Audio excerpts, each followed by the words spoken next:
how are we going to be able to channel what we're doing to the next generation? Does that exist in your district, and what does that look like? Right now in my district, we do not have any youth voice space for our students. I do believe that it's necessary, but what I would say about my current district and the board is we're dealing with that generational change. And so sometimes the way that our young people today can be outspoken isn't always received well by our elders.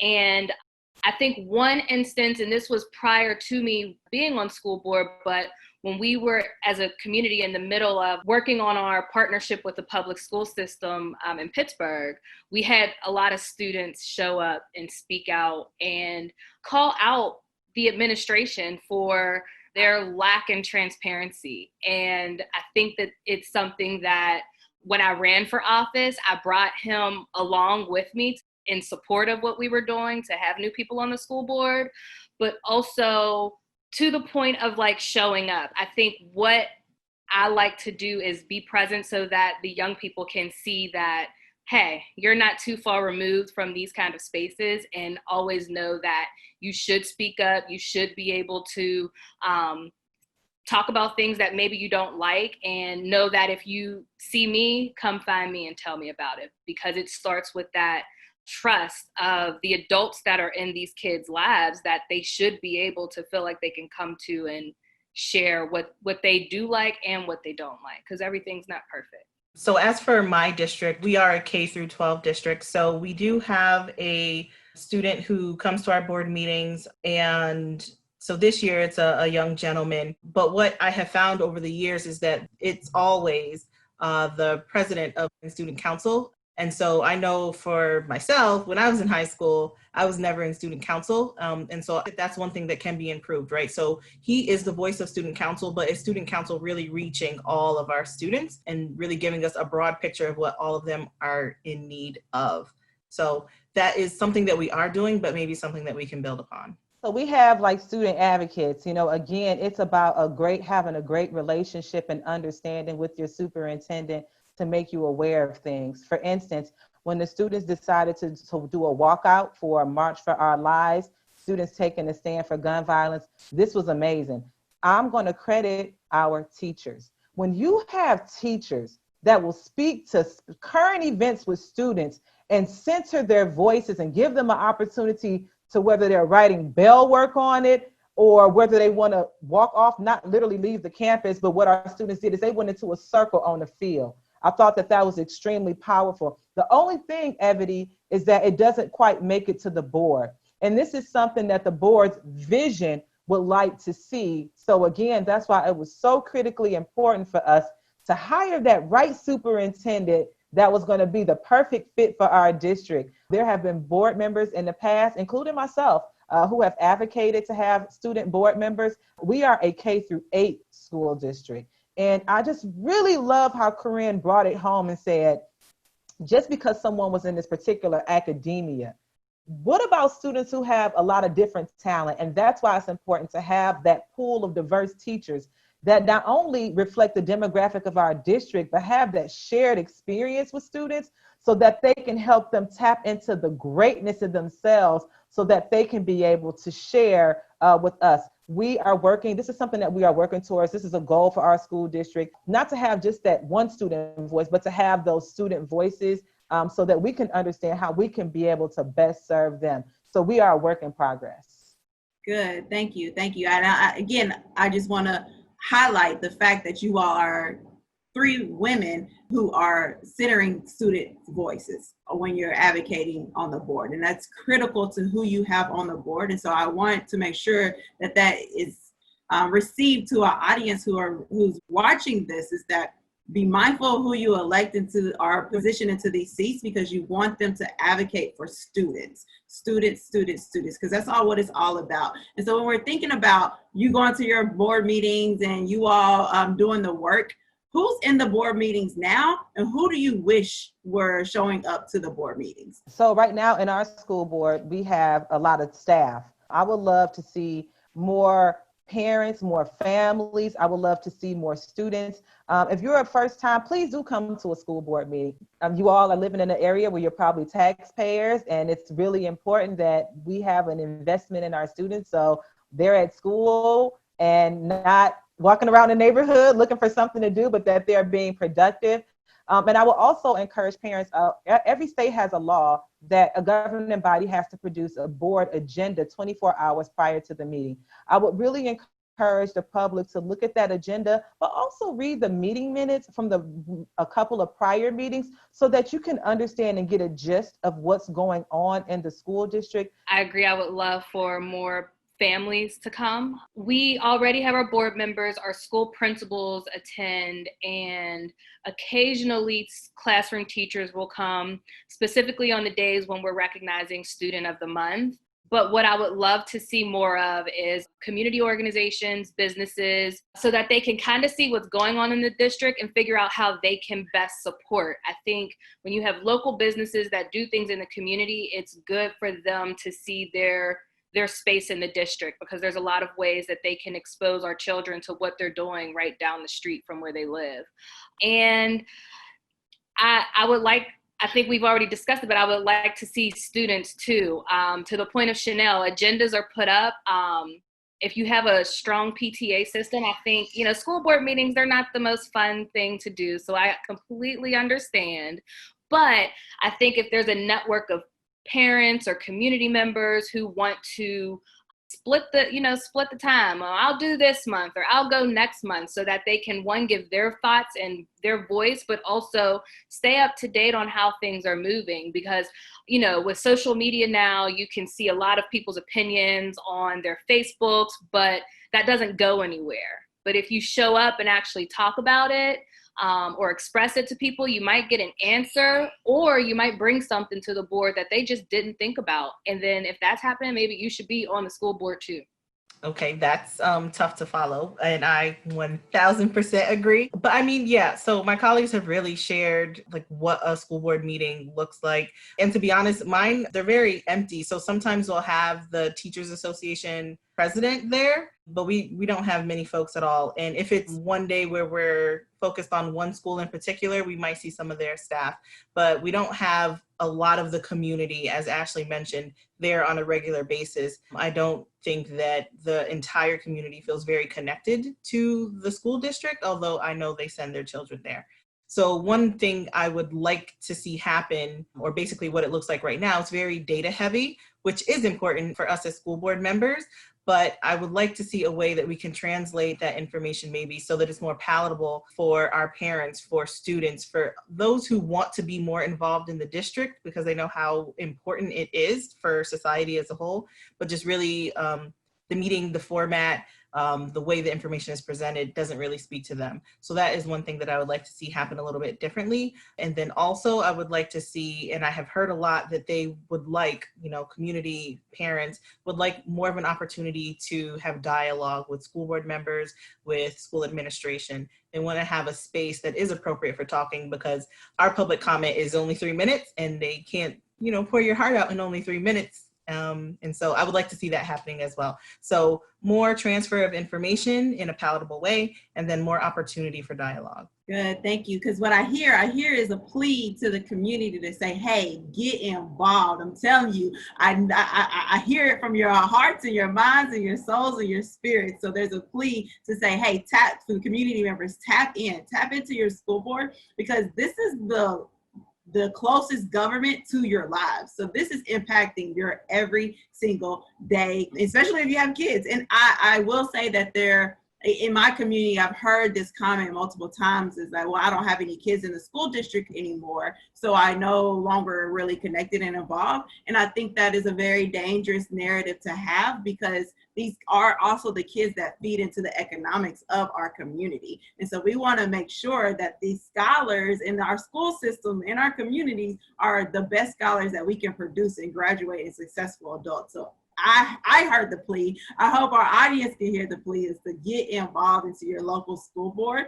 And if you have those great ideas, consider running yourself. It is a lot of hard work, but there are some wins that you get. So thinking about your experience throughout as school board members, when did you present something where you thought you was going to get a no, but then it goes around the board and it's like, oh, it passed? When was there a moment where you put in a lot of work and you thought maybe you'll get a no, but you ended up getting a yes?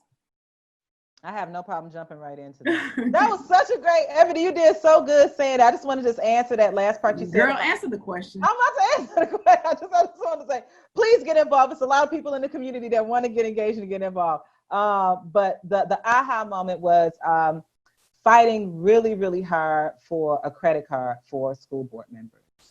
When we go to professional development and we travel out of state, first of all, in the state of Arizona, we are not paid. So we don't get funding for this. But we needed to develop a professional development fund, like I spoke of again. But typically, if we do travel out of state and we're going to Washington, D.C., it gets pretty expensive. And we were able to set aside, that was one win, to set aside a budget for school board members for their professional development. But that credit card meant so much, because if you're in between traveling, or you just shouldn't have that financial burden when you are traveling for professional development. So it was really important because, again, we don't want to put any other barriers up. We don't know anyone else's lifestyle, but we do know that we need strong, knowledgeable, and aware governing board members. And instead of having to go to a hotel and put $500 on your card and you a single parent, or you're in between jobs and you're just trying to do the best thing you can do, the best thing to relieve that financial burden is when you do travel, board members will go, we created a new credit card policy, and now they can go check out that credit card. They have to follow all the laws and regulation. But again, it just lists that financial burden so you can have peace of mind while you're out of state and probably have to get up 3 hours earlier because you're traveling to the East Coast. But it really does help solidify that commitment, and it also relieves that financial burden. So that vote passed, and I was very, very excited about it. I just couldn't believe it. I was like, come on, y'all know y'all want to be able to be financially free a little bit. So it was hard because, again, it was something that the board has never done before. Some school boards frown against professional development, not really understanding how it really helps you understand and know how things work. Because if you're a school board member and you're not investing in professional development, you're doing a disservice to your community, because you're sitting there making decisions based upon your own experience instead of widening your scope with educational experts. I had an instance where I was pleasantly surprised by the results. So the instance that I spoke of that occurred last year, where we really had to question, what was happening in the district and were we making the best choices for all students to be safe, comfortable, and be able to learn and grow in our district. So at the beginning of this year, I asked that we develop an equity committee to really start to look at our district in its entirety and start to look at some of these things. And not only from my voice, but to include teachers, people from the community, students' voices, because we need to make sure that we are having a district that is equitably serving all of our students to make sure that they're all successful. So I asked for that and there was no pushback. And so it was established this past September. Congratulations. That's huge. Awesome. Miss Ashley. So, like I said, my school board has been dealing with this generational gap forever. We currently have a Black woman superintendent who, in our district, that's important because we already have a lack of diversity. So for our students to see that we have a Black woman, again, we're 98% Black in my district. So for them to see a Black woman leading our district is really important, but we had some board members that wanted to get rid of her. And so we had to really have a conversation about why it wasn't the best decision for our kids to not keep this superintendent. We had just completely transitioned our schools from 2 K-6 buildings to a primary and an intermediate building because it just made sense to combine our early education and then our intermediate age students. And for her to not be able to see through those plans for the progress that we need in our district, it would make no sense to have a superintendent search in the middle of that. So we were able to get a board majority vote. It was very thin, but we got the majority, and we still need majority. You just need majority. Yeah, all you need. And so she is still here. We still have some other challenges that we're working through, but the big one was we can't lose her. So that was a breath of fresh air that we were able to do that. And now we're on to the next issue. I can feel it, like the gut wrenching votes. That's just like, okay, I'm really passionate about this. I want to get this push. Y'all better vote. And then you don't know how it's going to. So it's like a relief when you get something that you've been working really hard for. I would be remiss if I do not mention this. We are recording this in the year of 2020. And I believe 50 years from now, the kids are going to read about this 2020 year in the textbooks and wonder, how did we make it through? So as we prepare going into the next semester, nationally schools close, what is your district doing right now as we go into reopening phases? I don't really know, is my honest answer. We don't know, but also what's very, very important in our district and what we've been trying to improve over this past year or so, our school year is going to end on Friday, the 12th. And so yesterday we released a online survey and we're asking, please give us your input. What does next year look like for you?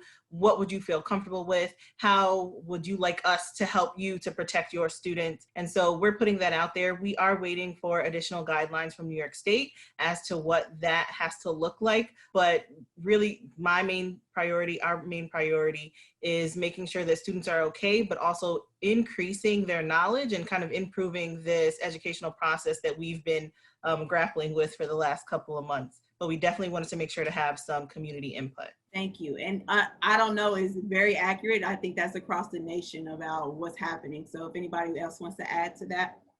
Yeah, so I just had a conversation last week with our board president, and similar to Corinne, we don't know, but the one thing that we discussed that our superintendent really was pushing is that our teachers know how to come back to school and teach our students in the classroom. What we really need to focus on is figuring out the best ways for us to train our teachers so that in the event that we are still doing this virtual learning in the fall, that they have better resources and are capable of educating their students as best they can in a way that they never had to do before.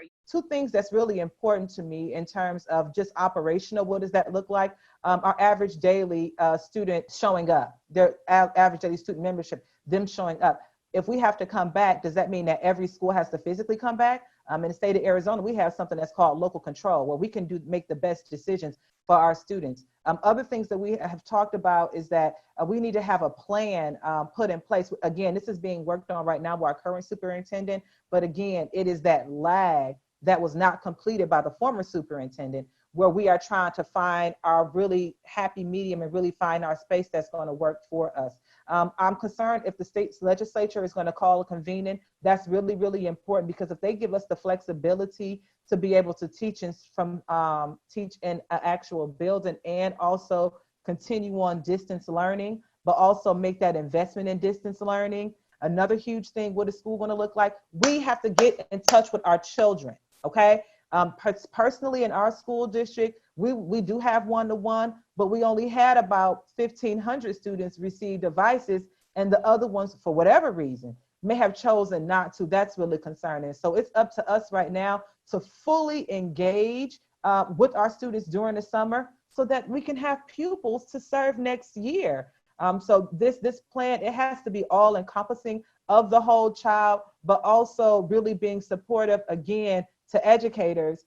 And it's going to be all hands on deck. I'm a school board member that's willing to get on the phone with them and help call families to help re-engage. And to Corinne's point, thank you so much for always bringing up that community, family, student input that can really help us assess the needs of what our children need to have that equitable educational experience. Thank you. Thank you all so much. Again, I hope my audience was able to see who's sitting in these seats as your school board members, and that they're encouraged to run and to serve and to get involved as well.